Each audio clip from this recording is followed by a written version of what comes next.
Good morning! Mag-harvest ako ngayon ng mga pichay. Yan guys, napaka-healthy ng pichay oh. Bali yung gagawin ko dito, puputulan ko na lang para tutubo ulit.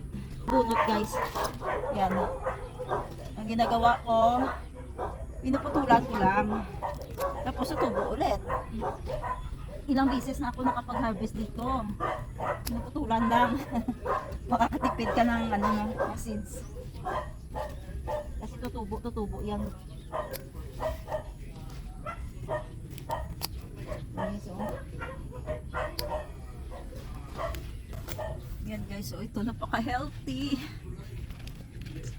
Ang taba. Hey, o diba?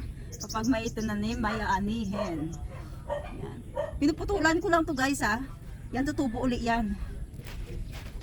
Kung gusto niyo makatipid ng seeds. Dito pa. Yan, o diba? Ang taba guys oh. Yan.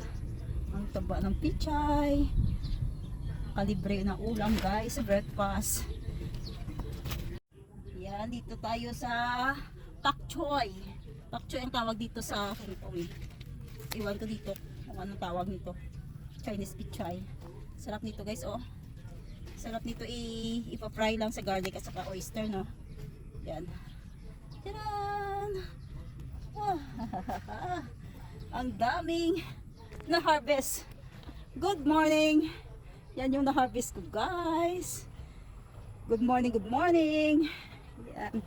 Nakaka-good vibes talaga kapag makapag-harvest ka ng ganito ka-healthy na gulay no.